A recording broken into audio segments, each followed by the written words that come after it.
Hi students, NMS exam previous year question paper solution science க்கு பார்க்கலாம். இதுல பாருங்க வெப்பமூட்டும் சாதனங்களில் பயன்படுத்தப்படும் அதிக உருகுநிலை கொண்ட பொருள் எது அப்படின்னு கேட்டிருக்காங்க. நிக்ரோம் அப்படின்றதா சரியான பதில். அடுத்த கொஸ்டின்ல அறை வெப்பநிலையில் பொருட்களை அதன் அடர்த்தியின் அடிப்படையில் ஏறு வரிசைப்படுத்துக அப்படின்னு கேட்டிருக்காங்க. ஃபர்ஸ்ட் மரம், மண்ணெண்ணெய், நீர், அலுமினியம், பாதரசம் அப்படின்றதுதான் சரியான வரிசை. ஒரு நேர்கோட்டு பாதையில் 18 மீட்டர் பர் வினாடி என்ற திசை வேகத்தில் இயங்கிக் கொண்டிருக்கும் கோல்ஃப் பந்தானது 5 வினாடிகளில் 8 மீட்டர் பர் வினாடி என்ற திசை வேகத்தினை அடைகிறது. அப்பொருள் பெரும் எதிர் முடுக்கம் என்ன அப்படின்னு கேட்டிருக்காங்க. அது சீரான எதிர் முடுக்கத்தை கொண்டுள்ளதுன்னா எப்படி கால்குலேட் பண்ணும் அப்படின்னு கேட்டிருக்காங்க. ஸோ ஃபார்முலா அப்ளை பண்ணா -2 மீட்டர் பர் செகண்ட் ஸ்கொயர் கிடைக்குது. அடுத்து -20 டிகிரி செல்சியஸ் வெப்பநிலைக்கு இணையான ஃபாரன்ஹீட் மற்றும் கெல்வினோட மதிப்புகள் என்ன அப்படின்னு கேட்டிருக்காங்க. ஸோ 253.15 கெல்வின் -4 டிகிரி ஃபாரன்ஹீட்ன்றது தான் சரியான பதில். அடுத்த கேள்வி பாருங்க, பூமிக்கும் சூரியனுக்கும் இடையேயான சராசரி தொலைவு எவ்வளோன்னு கேட்டிருக்காங்க. 149.6 மில்லியன் கிலோமீட்டர்ன்றது சரியான பதில். மின்கலன் அலெக்சாண்ட்ரியோ வோல்டோ, இது உங்களோட ரேஷியோல கேட்டிருக்காங்க. அப்படின்னும் போது கிளண்டோஸ்கோப்ன்றது தாமஸ் ஆல்வா எடிசன் அவங்க கண்டுபிடிச்சது. ஸோ அதான் கரெக்டான பதில். நிலவு இல்லாத கோள்கள் எவைன்னு கேட்டிருக்காங்க. புதன் மற்றும் வெள்ளி அப்படின்றதான் சரியான பதில். அடுத்து சரியான கூற்று அல்லது கூற்றுகளை தேர்ந்தெடுக்கவும் அப்படின்னு கொடுத்து 4 ஸ்டேட்மெண்ட்ஸ் இங்க கொடுத்துருக்காங்க. இதுல எதெல்லாம் கரெக்டுன்னு கேட்டிருக்காங்க. ஒளியை விட வேகமாக எந்த பொருளும் பயணிப்பதில்லை அப்படின்றது சரியான கூற்று தான். அதே மாதிரி இந்த கடைசியில கொடுத்துருக்காங்க பாருங்க, சமதள ஆடியில் தோன்றும் பிம்பமும் பொருளும் ஒரே அளவில் இருக்கும் அப்படின்றதும் சரியானது. மற்ற ரெண்டுமே ராங் ஸ்டேட்மெண்ட் தான் கொடுத்துருக்காங்க. கூற்று 1 மற்றும் 4 அப்படின்ற 2வது ஆப்ஷன் தான் நம்ம செலக்ட் பண்ணியிருக்கணும். அடுத்து பாருங்க, 20 கூலும் மின்னோட்டம் ஒரு கடத்தியின் வழியாக 3 நிமிடங்களுக்குள் பாய்கிறது எனில் ஒரு வினாடியில் கடத்தியில் பாயும் மின்னோட்டத்தோட அளவு எவ்வளோ அப்படின்னு கேட்டிருக்காங்க. ஸோ ஃபார்முலா அப்ளை பண்ணால் 0.11 ஆம்பியர் கிடைக்குது. ஒவ்வொரு திரவமும் வெவ்வேறு வேகத்தில் நகர்கிறது அப்படின்னு ஒரு கூற்றும், திரவங்கள் இயங்கும் போது அவற்றின் திரவ அடுக்குகளுக்கு இடையே அவற்றிற்கு இணையாக செயல்படும் உராய்வு விசையானது அவ்வியக்கத்தை எதிர்க்கும் வகையில் அமைந்திருக்கும் அப்படின்னு காரணம் கொடுத்துருக்காங்க. சரியான காரணம் தான். கூற்றும் கரெக்டாக இருக்கு, காரணமும் கரெக்டாக இருக்கு. காரணம் கூற்றை சரியா விளக்குது அப்படின்ற 3வது ஆப்ஷன் தான் நம்ம செலக்ட் பண்ண வேண்டியது. அடுத்த நீரின் தன்வெப்ப ஏற்பு திறனோட மதிப்பு 4200 இருந்ததுன்னா 2 கிலோகிராம் நிறையுள்ள நீரின் வெப்பநிலை 60 டிகிரியிலிருந்து 70 டிகிரியாக உயர்த்த தேவைப்படும் வெப்ப ஆற்றலோட மதிப்பு எவ்வளோன்னு கேட்டிருக்காங்க. ஸோ இது 84,000 ஜூல் அப்படின்றத சரியான பதில். மென்மையான உலோகம் எதுன்னு கேட்டிருக்காங்க. சோடியம் அப்படின்றது சரியான பதில். அடுத்து பாருங்க, மனித உடலில் 99% நிறையில் அடங்கியுள்ள 6 தனிமங்கள் எவை அப்படின்னு கேட்டிருக்காங்க. Oxygen, carbon, hydrogen, nitrogen, calcium and phosphorus அப்படின்ற 4வது ஆப்ஷன் கரெக்டாக இருக்கு. சரியான கூற்றுக்களை தேர்ந்தெடுக்க சொல்லியிருக்காங்க. ஃபர்ஸ்ட் பாருங்க, நைட்ரஜன் நமது அண்டத்தில் பரவலாக 2ஆம் இடத்தில் காணப்படும் தனிமம் அப்படின்னு சொல்லியிருக்காங்க. இது ஒரு தவறான கூற்று. ஆக்சிஜன் பல்வேறு அலோகங்களுடன் வினைபுரிந்து காரத்தன்மை வாய்ந்த அலோக ஆக்சைடுகளை உருவாக்கும் அப்படின்னு சொல்லியிருக்காங்க. அதுவும் தவறானது தான். ஸோ முதல் 2ம் தவறா இருக்கு. கடைசி 1 மட்டும் கரெக்டாக கொடுத்துருக்காங்க. ஃபர்ஸ்ட் அண்ட் செகண்ட்ன்றது நம்ம செலக்ட் பண்ண வேண்டிய ஆப்ஷன் 2வதுல இருக்கு. அணு எண் 19 மற்றும் அணு நிறை 39 கொண்ட தனிம எது அப்படின்னு கேட்டிருக்காங்க. பொட்டாசியம் தான். இது நம்மளோட பீரியாடிக் டேபிள் இருந்தாலே தெரிஞ்சிடும். அடுத்து பாருங்க, பெரிலியம் என்பது டேஷ் இணைதிறன் கொண்ட தனிமங்களுக்கு ஒரு எடுத்துக்காட்டு அப்படின்னு கேட்டிருக்காங்க. இரட்டை இணைதிறன் கொண்டன்றது சரியான பதில். அடுத்து ஒரு பொறுத்துக்கு கொடுத்துருக்காங்க. இங்க வெப்ப ஏற்பு மாற்றம் அப்படின்றது குளுக்கோஸ் நீரில் கரையிறது அதுக்கு ஒரு நல்ல எக்ஸாம்பிள். ஸோ இதான் கரெக்டான ஆப்ஷன். அடுத்து வெப்ப உமிழ் மாற்றம் எங்க நடக்குது அப்படின்னு கேட்டிருக்காங்க. மெக்னீசியம் நாடாவை எரிக்கும் போது நடக்கிறது வெப்ப உமிழ் மாற்றம். அடுத்து பதங்கமாதல் அப்படின்னு கொடுத்துருக்காங்க. அமோனியம் குளோரைடு அப்படின்றது அதோட சரியான ஆப்ஷன். படிகமாக்குதல் அப்படின்னு கொடுத்துருக்காங்க. சாதாரண உப்பை தூய்மையாக்க பயன்படுறது படிகமாக்கல் முறை. ஸோ அதான் கரெக்டான ஆப்ஷன். இது எல்லாமே கரெக்டா 3வது ஆப்ஷன்ல பொருந்தி இருக்கு பாருங்க. அடுத்து பொருந்தாத ஒன்றை தேர்ந்தெடுக்க சொல்லியிருக்காங்க. ஸோ மற்ற எல்லாமே கரெக்டா இருக்கு. ப்ரொஃபைலின், எத்திலின் அப்படின்றது பொருந்தாது. ஸோ அதுதான் நம்ம செலக்ட் பண்ண வேண்டியது. இதுல சரியான இணைகளை தேர்ந்தெடுக்க சொல்லியிருக்காங்க. மஞ்சள் சுடர் கால்சியம் குளோரைடு அப்படின்றது கரெக்டா இருக்கு. இண்டிகோ சுடர் அப்படின்றது பொட்டாசியம் குளோரைடு அப்படின்றதும் கரெக்டா இருக்கு. மற்ற 2ம் ராங்கா மேட்ச் பண்ணியிருக்காங்க. ஸோ 1ம் 4ம் தான் கரெக்டு. அது உங்களோட 3rd ஆப்ஷன்ல இருக்கு. பின்வருவனவற்றில் திட நிலையில் உள்ள சேர்மங்களை கண்டறிய சொல்லியிருக்காங்க. திட நிலையில் இருக்கிறது பொட்டாசியம் ஹைட்ராக்சைடு, சோடியம் ஹைட்ராக்சைடு உங்களோட 4th ஆப்ஷன்ல இருக்கு. அடுத்து பாருங்க, வெடிகுண்டுகளும் பட்டாசுகளும் பற்ற வைக்கும் போது வெடிக்கின்றன. சில வேதிவினைகள் மூடிய கலனில் நிகழும் போது வாயுக்களை உருவாக்குவதால் அதன் அழுத்தம் குறைகிறது அப்படின்னு சொல்லியிருக்காங்க. கூற்று கரெக்டாக இருக்கு. ஆனால் காரணம் வந்து அந்த கூற்றுக்கான சரியான விளக்கத்தை கொடுக்கல அப்படின்றதான் சரி. ஸோ 2வது ஆப்ஷன் கரெக்டாக இருக்கு. அடுத்தும் ஒரு மேட்ச் தான் கொடுத்துருக்காங்க. தன் மகரந்த செயற்கையோட எங்க நடக்குதுன்னு கேட்டிருக்காங்க. அவரை மற்றும் நெல் அப்படின்றது சரியா இருக்கு. அடுத்து வந்து அயல் மகரந்த செயற்கை அப்படின்றது வந்து பிளம் ஸ்ட்ராபெரியில நடக்குது. உடல் இனப்பெருக்கம் அப்படின்றது வந்து கரும்பு சேனைக்கிழங்குல நடக்குது. துண்டாதல் அப்படின்றது வந்து ஸ்பைரோகைரா அப்படின்றது சரியான மேட்ச். இது உங்களோட 4th ஆப்ஷன்ல சரியா பொருந்திருக்கு. 4th ஆப்ஷன் நம்ம செலக்ட் பண்ணிருக்கணும். அடுத்து கூற்று மற்றும் காரணம் கொடுத்திருக்காங்க. கள்ளிதாவரத்தின் இலைகள் முட்களாக மாறியுள்ளன அப்படின்றது கரெக்ட் தான். நீராவி போக்கை அதிகப்படுத்துவதற்காக அவ்வாறு தகவமைக்கப்பட்டுள்ளதுன்றது தவறு. நீராவி போக்கை குறைப்பதற்காகன்னு வந்திருக்கணும். அதிகம்னு சொன்னதுனால இது தப்பு. கூற்று சரி, ஆனால் காரணம் தவறு அப்படின்றத நம்ம செலக்ட் பண்ணோம். ஸோ 2வது ஆப்ஷன் கரெக்டா இருக்கு. அடுத்து சரியான கூற்று அல்லது கூற்றுகளை வந்து தேர்ந்தெடுக்க சொல்லியிருக்காங்க. ஓடு தண்டில் தரையின் மேற்புறம் வளரக்கூடிய கிடைமட்ட தண்டு உடைந்து ஆங்காங்கே வேர்களையும் புதிய தாவரங்களையும் உருவாக்குகிறது அப்படின்னு கொடுத்திருக்காங்க. இது சரியான கூற்று தான். தரைக்கீழ் ஓடு தண்டு என்பது ஒரு சிறிய மற்றும் நலிந்த பக்கவாட்டு கிளை நோக்கி கீழே வளர்ந்து ஒரு புதிய தாவரத்தை உருவாக்கும் அப்படின்னு சொல்லியிருக்காங்க. கீழ் நோக்கி வளர்ந்து புதிய தாவரம் உருவாகுன்றது வந்து தவறானது. குட்டையான ஓடு தண்டு என்பது இலையின் கோண பகுதியிலிருந்து தோன்றும் குட்டையான தடித்த கிளை அப்படின்னு சொல்லியிருக்காங்க. இது வந்து சரியா இருக்கு. ஸோ முதலும் 3rd கரெக்டா இருக்கு. ஸோ 1 மற்றும் 3 அப்படின்னு அவங்க 3வது ஆப்ஷன்ல கொடுத்துருக்காங்க. அதுதான் நம்ம செலக்ட் பண்ண வேண்டிய ஆப்ஷன். அடுத்து பாருங்க, கீழ்காணும் செல் அமைப்பு வரைபடத்தில் குறிக்கப்பட்டுள்ள பாகங்களோட சரியான வரிசை எடுத்து எழுது அப்படின்னு சொல்லியிருக்காங்க. ஸோ இது வந்து மேட்ச் பண்ணியிருக்காங்க. ஃபர்ஸ்ட் இதில் ஏ அப்படின்றது வந்து கோல்கை உறுப்புகளை குறிக்குது. அதே மாதிரி பின்றது வந்து பசுங்கணிகங்கள், சி எண்டோபிளாச வலைப்பின்னல், டி வந்து மைட்ரோகாண்ட்ரியால வந்து மேட்ச் பண்ணியிருக்காங்க. அதுதான் சரியான இது. உங்களோட 2வது ஆப்ஷன்ல சரியா கொடுத்துருக்காங்க பாருங்க. ஏ கோல்கை உறுப்புகள், பசுங்கணிகம், சி இதுதான் சரியான மேட்ச். 2nd ஆப்ஷன் தான் நம்ம செலக்ட் பண்ண வேண்டியது. அடுத்து முதுகுத்தண்டில் ஏற்படும் காயங்களை குணப்படுத்தவும் தடுக்கவும் எந்த செல்கள் பயன்படுகின்றனன்னு சொல்லியிருக்காங்க. மூலச்செல்கள் அப்படின்றது சரியான பதில். டேஷ் செல் பகுப்பின் போது குரோமோசோம்களை பிரிக்க உதவுகிறதுன்னு கேட்டிருக்காங்க. சென்ட்ரியோல்கள் அப்படின்றது தான் சரியான பதில். 4th ஆப்ஷன்ல இருக்கு. தாவரங்களில் சிட்ரஸ் கேன்சர் நோயை உண்டாக்கும் நுண்ணுயிர் எது அப்படின்னு கேட்டிருக்காங்க. சாந்தோமோனஸ் ஆக்ஸ்னோபோடிஸ் அப்படின்றது சரியான பதில். 2வது ஆப்ஷன்ல இருக்கு. அடுத்து தவறாக பொருத்தப்பட்ட இணைகளை தேர்ந்தெடுங்க அப்படின்னு சொல்லியிருக்காங்க. இதில் எது வந்து தப்பா அந்த குடும்பத்தோட பேரும் தாவரத்தோட பேரும் கொடுத்துருக்காங்க. இதில் எது வந்து ராங்கான இணை அப்படின்னு கேட்டிருக்காங்க. ஸோ இது வந்து 2ண்டும் வந்து ராங்காக இருக்கு, 4த்தும் வந்து ராங்காக இருக்கு. மற்ற 2ம் கரெக்டாக மேட்ச் பண்ணியிருக்காங்க. 2 மற்றும் 4 அப்படின்ற 2nd ஆப்ஷன் தான் நம்ம செலக்ட் பண்ண வேண்டியது. அடுத்து பாருங்க, மாலைக்கண் நோய் விட்டமின் ஏ. அப்போ ஈறுகளில் இரத்த கசிவு அப்படின்றது எந்த விட்டமினோடதுன்னு கேட்குறாங்க. விட்டமின் சின்றது தான் சரியான ஆப்ஷன். பின்வருவனவற்றில் பாக்டீரியா தொற்றால் உண்டாகும் நோயை கண்டறிங்க அப்படின்னு கொடுத்துருக்காங்க. இதில் நிறைய ஆப்ஷன்ஸும் கொடுத்துருந்தாங்க. இதில் வந்து பாக்டீரியாவால் வரும் தொற்று வந்து காசநோய், காலரா, டைஃபாய்டுன்றது தான் சரியான பதில். உங்களோட 1st ஆப்ஷனே கரெக்டாக இருக்குது.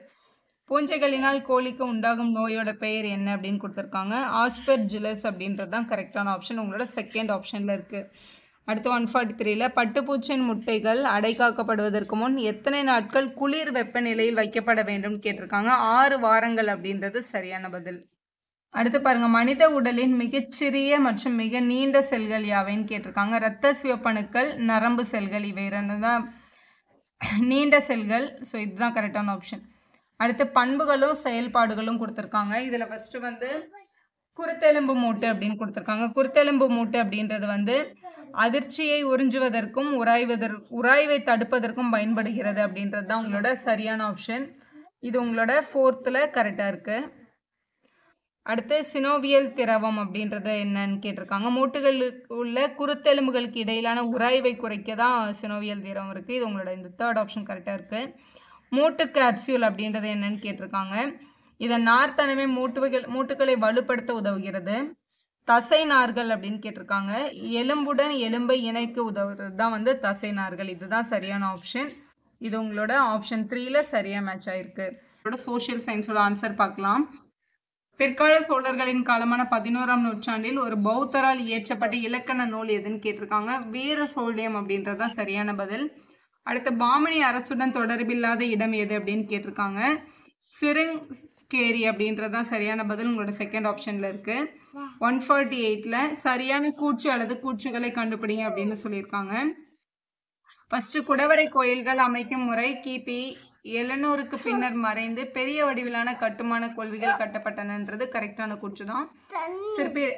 சிற்பிகள் தங்கள் திறமைகள் அனைத்தையும் பயன்படுத்தி கல்லிலே கலைவண்ணம் காண கட்டுமான கோவில்கள் அதிக வாய்ப்பினை கொடுத்தது அப்படின்றதும் சரியான கூற்று தான். அடுத்து மகாபலிபுரத்தில் அமைந்துள்ள கடற்கரை கோவில்கள் குடைவரை கோயில்களுக்கு ஒரு அது வந்து ஒரு தவறான கூற்று. ஃபர்ஸ்டும் செகண்டும் கரெக்டா இருக்கு, தேர்டு மட்டும் ராங்கா இருக்கு. செகண்ட் ஆப்ஷன் தான் நம்ம செலக்ட் பண்ணோம். 1912 அமைக்கப்பட்டுள்ள ராயல் கமிஷனின் உறுப்பினராக இடம்பெற்ற இந்தியர்கள் யாருன்னு கேட்டிருக்காங்க. கோபாலகிருஷ்ண கோகலே, சார் அப்துல் ரஹீம் அப்படின்றவங்க தான். தேர்ட் ஆப்ஷன் கரெக்டா இருக்கு. யாருடைய படையெடுப்புக்கு பின் பாண்டிய நாடு அடுத்து யாருடைய படையெடுப்புக்கு பின் பாண்டிய நாடு பல அரசர்களால் பிரித்து கொள்ளப்பட்டது அப்படின்னு கேட்டிருக்காங்க. மாலிக் கபூர் அப்படின்றதா சரியான ஆப்ஷன். பின்வரும் நிகழ்வுகளை கால கிரமப்படி வரிசைப்படுத்த சொல்லியிருக்காங்க. ஸோ இதுல ஃபர்ஸ்ட் வந்து சிவாஜி பூனேவுக்கு அருகே இருந்த கோண்டுவானா கோட்டையை கைப்பற்றினால் இதுதான் வந்து ஃபர்ஸ்ட் நடந்தது.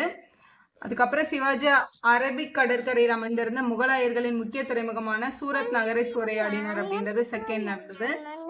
அதுக்கப்புறம் அவுரங்கசீப் தக்காணத்தை வந்து அடைந்தார் அப்படின்றது தேர்டு நடந்தது. ஸோ லாஸ்ட் ஒன் வந்து இந்த ஃபோர்த் லாஸ்ட் ஸ்டேட்மெண்ட் எடுத்துக்கலாம். ஸோ இது கரெக்டா 4வது ஆப்ஷன்ல பொருந்தி இருக்கு பாருங்க, அதான் நீங்க செலக்ட் பண்ண வேண்டியது. முகலாய பேரரசர் ஜஹாங்கீரிடம் இந்தியாவின் வணிகம் செய்யும் உரிமையை பெறுவதில் வெற்றி கண்டவர் யார்?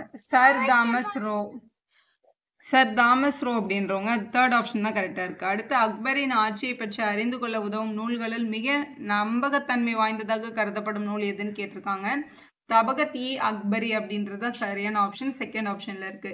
ஹுமாயூன் டேஷ் என்ற பாரசீக மன்னரின் உதவியுடன் 1555 டெல்லியை மீண்டும் கைப்பற்றுவதில் வெற்றி கண்டார்னு கேட்டிருக்காங்க. ஷா தாமஸ் அப்படின்றவங்க. தேர்ட் ஆப்ஷன் சரியா இருக்கு. அடுத்து கூற்று மற்றும் காரணம் கொடுத்திருக்காங்க. 1240 துருக்கிய பிரபுக்கள் செய்த சதியால் ரசியா கொலையுண்டார் அப்படின்னு கொடுத்திருக்காங்க. கூற்று அது சரியானதுதான். காரணம் ரசியா ஜலாலுதீன் யாகு எனும் தனது தனி உதவியாளரான எத்தியோப்பிய அடிமையை பெரிதும் நம்பிய பொழுது துருக்கிய பிரபுகள் கலகம் செய்ய காரணமானது அப்படின்னு கொடுத்திருக்காங்க. சரியான காரணமா இருக்கு. ஸோ செகண்ட் ஆப்ஷன் தான் நம்ம செலக்ட் பண்ண வேண்டியது. அடுத்து பொறுத்துக. சந்தால் கழகம் நடைபெற்ற அந்த வருஷம் கேட்டிருக்காங்க. 55 to 56 அப்படின்றது சரியான ஆப்ஷன், அதான் நீங்க செலக்ட் பண்ணணும். அடுத்து இண்டிகோ கழகத்தோட இயர் கேட்டிருக்காங்க. 59 to 60. அடுத்து பாப்னா கழகம் கேட்டிருந்தாங்க. 73 to 76. பஞ்சாப் விவசாயிகள் இயக்கம் வந்து 90 to 1900. உங்களோட செகண்ட் ஆப்ஷன் கரெக்டா இருக்கு. டேஷ் ராஜஸ்தானில் நகரை நோக்கிய வண்ணம் எளிதில் ஏற முடியாத மலைப்பாறைகளுக்கு மேல் அமைக்கப்பட்டுள்ளதுன்னு கேட்டிருக்காங்க. ஜோத்பூர் மாளிகை அப்படின்றதுதான் சரியான பதில். ஃபோர்த் ஆப்ஷன்ல இருக்கு. அடுத்து வேதாந்த பள்ளியின் அடிப்படை நூலான பிரம்மசூத்திரத்திற்கு உரை எழுதியவர் யாருன்னு கேட்டிருக்காங்க. ஆதிசங்கரர் அப்படின்றதுதான் சரியான பதில். தீரன் சின்னமலையின் இயற்பெயர் என்னன்னு கேட்டிருக்காங்க. தீர்த்தகிரி அப்படின்றதுதான் சரியான பதில். செகண்ட் ஆப்ஷன்ல இருக்கு. புவியின் உள் ஆழம் அதிகரிக்க வெப்பமானது ஒவ்வொரு டேஷ் மீட்டருக்கும் டேஷ் செல்சியஸ்க்கும் மிதம் உயர்ந்து வெப்பத்துடன் அழுத்தமும் அதிகரிக்கிறதுன்னு கேட்டிருக்காங்க. 32 மீட்டருக்கும் 1 செல்சியஸ் வீதம் அதிகரிக்கிறது அப்படின்றதுதான் சரியான ஆப்ஷன். அடுத்து தவறான கூற்று அல்லது கூற்றுகளை கண்டுபிடிக்க சொல்லியிருக்காங்க. இதுல எதெல்லாம் ராங்குன்னு பார்க்கணும். கண்டத்தின் மேற்பகுதி சியால் எனவும் கீழ்ப்பகுதி சிமா எனவும் அழைக்கப்படுகிறது சரியான கூற்று தான். அடுத்து புவியின் மைய பகுதி பாறை கோளம் என்று அழைக்கப்படுகிறது அப்படின்னு சொல்லியிருக்காங்க. இது வந்து ஒரு தவறான கூற்று. புவியின் உட்கருவம் திரவ நிலையில் உள்ள நிக்கல் மற்றும் இரும்பால் ஆனது அப்படின்னு சொல்லியிருக்காங்க. கிடையாது, இதுவும் தவறானதா. 2 மற்றும் 3 தான் தவறான கூற்றுக்கள். உங்களோட தேர்ட் ஆப்ஷன்ல இருக்கு. அடுத்து 6 தோன்றும் இடத்திலிருந்து முகத்வாரம் வரை ஏற்படும் நில தோற்றங்களின் சரியான வரிசை எழுது அப்படின்னு கொடுத்திருக்காங்க.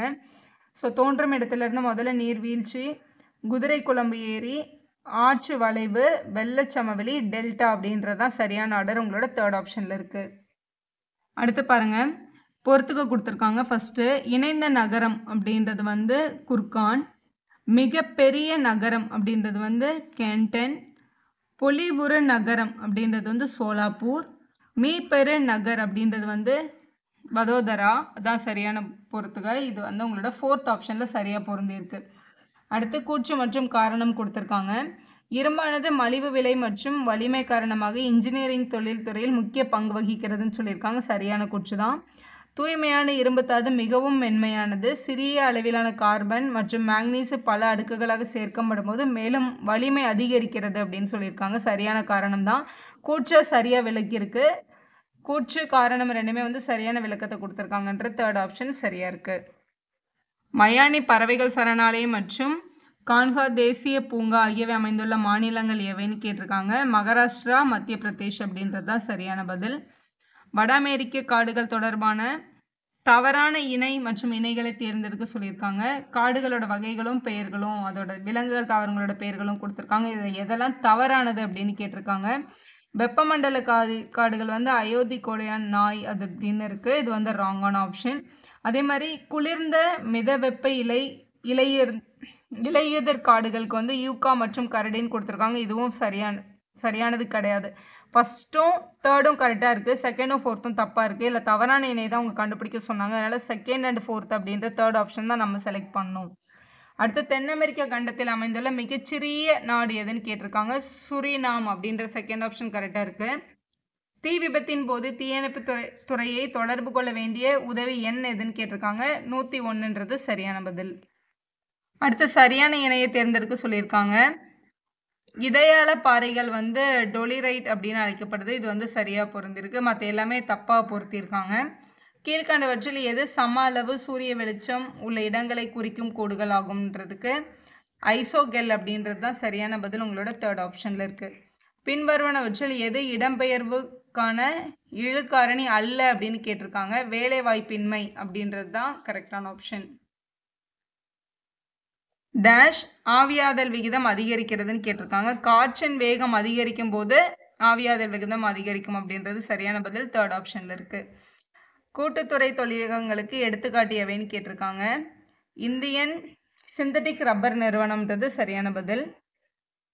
ஒரு பொருளின் மதிப்பு ரூபாய் 1200 மற்றும் அதன் மீது விதிக்கப்படும் ஜிஎஸ்டி 12% எனில் மத்திய அரசு மற்றும் மாநில அரசுகள் ஜிஎஸ்டியிலிருந்து பெறும் தொகைகள் எவை அப்படின்னு கேட்டிருக்காங்க.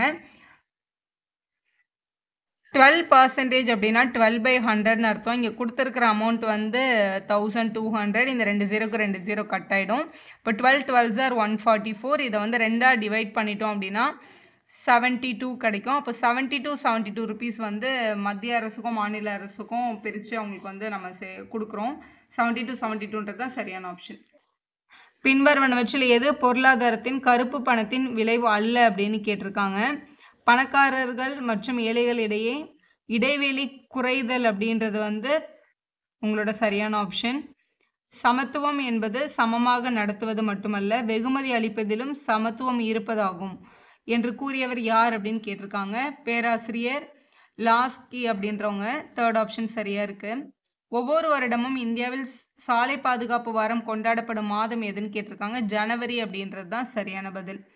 தவறான விளம்பரத்திற்காக மத்திய நுகர்வோர் பாதுகாப்பு ஆணையம் ஒரு விற்பத்தியாளருக்கு டேஷ் அபராதமாக விதிக்கலாம் அப்படின்னு கேட்டிருக்காங்க.